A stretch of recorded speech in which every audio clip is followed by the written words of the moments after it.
Let's get right to it since we already know his life story. Did a great job. I'm just through a couple things. Just want to say, out of all three of us siblings, I think I resemble Ed Jensen. And with your response to laughter, which is a little extreme right now, I am my father's son. First of all, I talk to myself like my dad. He'd be better at me. I mean, you know how you multitask while driving? He would be driving, but then his other hand is doing motions, and he's having a conversation with somebody out loud. I don't know if you ever experienced that, but he would do that while other people are talking to me, and this is what my dad has given to me. I start thinking about other things and stop paying attention, and my mind wanders and completely zones out what they're saying. I think all of us are kids like that. I'll be talking to my sister, and 30 seconds will pass in silence, and I'll say, "Hello, Kristen. You're pulling an Ed Jensen right now." Being in the ministry, I had to work hard on paying attention to others. Thanks, Dad. I really got to focus. I can be a putz like my dad. People in Florida don't know what a putz is. It's someone who stays around and starts putzing. It's time to leave. That's when the putzing begins. As a kid, our whole family the only time we ever got upset at him was when it was time to leave. And we would just start yelling at him for putzing because we have to leave the house. I find when I'm driving, everyone else in the car for no reason seems to get frustrated with me and begins instructing me on my driving skills. That's from my dad.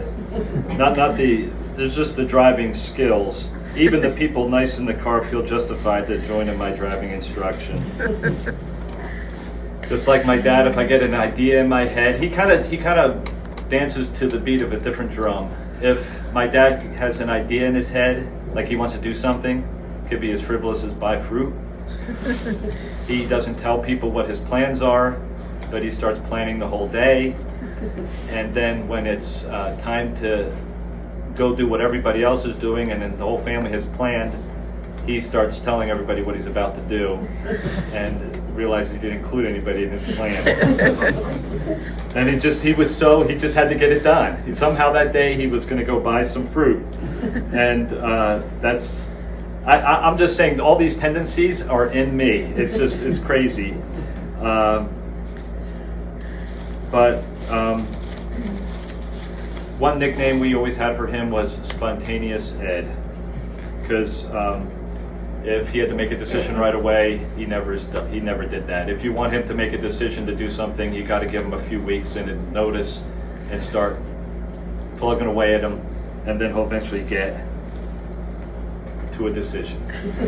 Hence the name Spontaneous Ed. I thought one time he was going to be spontaneous in his life when we're asking him for years to go buy a dog, because we always wanted a dog because we only had cats.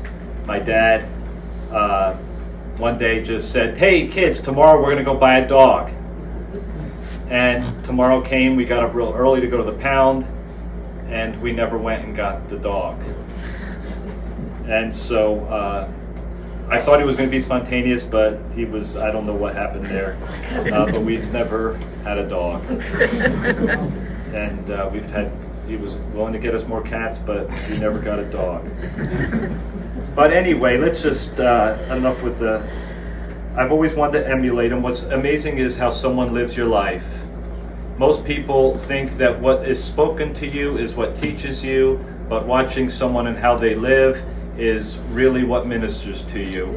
And I've always tried to emulate. My father was my role model. I remember one little quick story when I was on my first date ever in the 7th grade. I took a girl to the movies and I had no clue how to act on a first date. So I remember thinking to myself, what would my dad do? So I excused myself from the movie theater, went and bought a large popcorn and some Juji fruits, and then put up my feet on the chair in front of me to act cool, and enjoyed the movie just like my dad. I don't know if my date was impressed, but that's what I did because that's all I had. My dad always cared. I had an unofficial ministry in my life, a side hustle ministry, and I knew a guy who can get a prescription for him. And that guy was my dad. If I ever was ministering to anyone who was sick and they didn't have the means to get some antibiotics, I would call my dad, and he would always just say, what's their name, date of birth, and phone number for the pharmacy. He never turned anyone away. He was selfless. He never pushed himself. I almost wish he was more assertive, but that just wasn't who he was. He always wanted one of us children to become a doctor like him, and we didn't. And when I got my doctorate degree in theology, he took me out to dinner with the family, and he kind of leaned over to me and he said to me, congratulations, son. I now have my doctor. It might not be the one he wanted, but he was proud.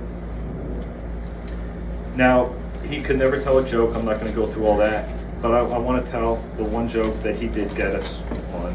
He got us once in our lifetime, I think once. I think that's about it.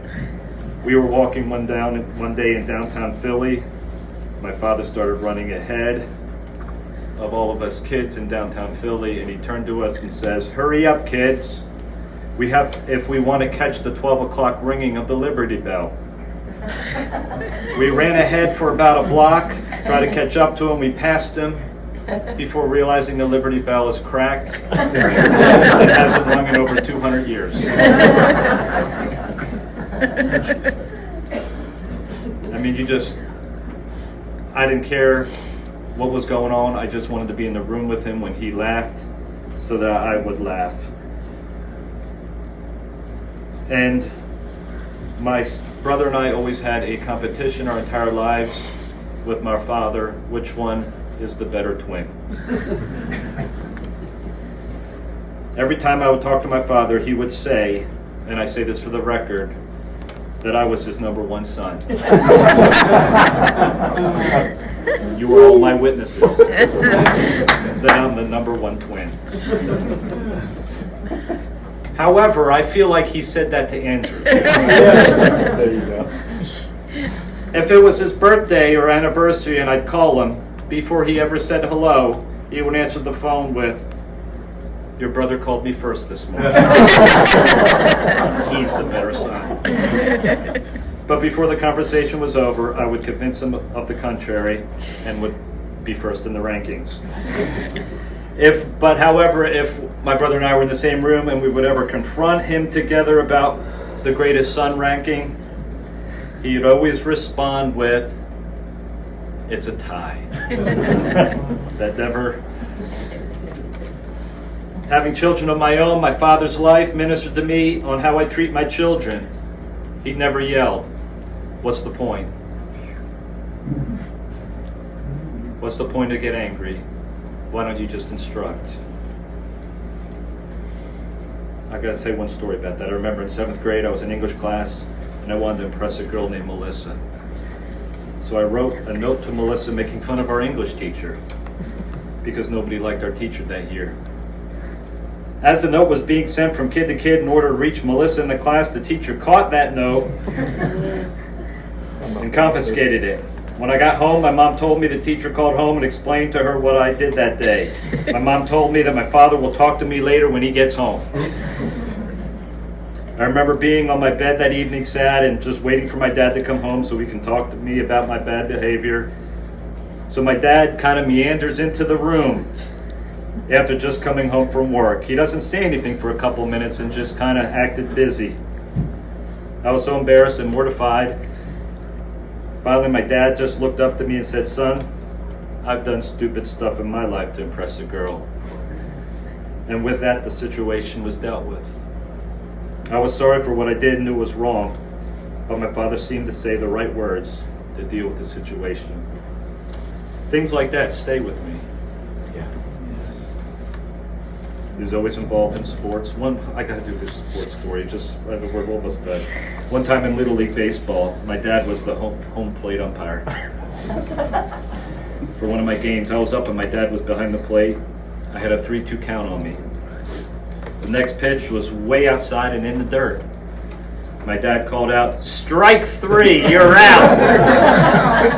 I'm like, what? It's a terrible call, ump. I remember walking back to the dugout thinking, man, my dad is so nice. He doesn't want anyone to think he was showing favoritism.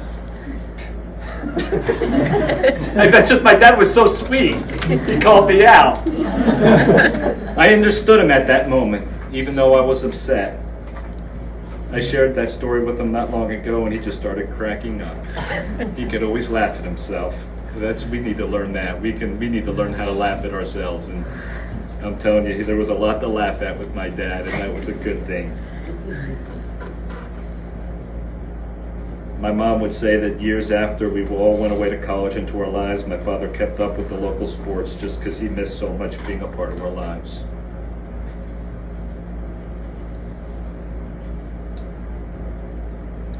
I would remiss if I didn't mention all the times he took us to the Philadelphia Flyers games. We'd always buy the soft pretzels from the guy in the shopping cart outside for $1 a bag and then smuggle that into the game. Obviously, my dad was cheap. I got to go one cheap story. For years, we were wanting him to buy us a boogie board so we can be like all the other kids down at the Jersey Shore. And finally, years later, he took us to the store and he picked out the cheapest boogie board. You know, the styrofoam one with the banana shape? Not the cool one like all the other kids used. He took it off the shelf and said, "You kids can share this one." And so we did for the next 10 years. It's true. It's all true story. This is all true. You can fact check this stuff later. It's true. And so anyway, I'm done, but I just wanted to, as I was meditating on my dad's life, Jesus gave me a scripture that he said, turn to this, and this is who your dad was, and I'm going to read it to you and leave it at that. Psalms 112, I'm going to read a few verses. Praise ye the Lord. Blessed is the man that feareth the Lord, that delighteth greatly in his commandments. His seed shall be mighty upon the earth. The generation of the upright shall be blessed. Wealth and riches shall be in his house, and his righteousness endureth forever. A good man showeth favor and lendeth. He will guide his affairs with discretion. Surely he shall not be moved forever. The righteous shall be in everlasting remembrance. He hath dispersed, he hath given to the poor. His righteousness endureth forever. His horn shall be exalted with honor. That is my dad. He was a good man. He was a humble man. He was a lovely man. And a man whose example is an everlasting remembrance. Thank you.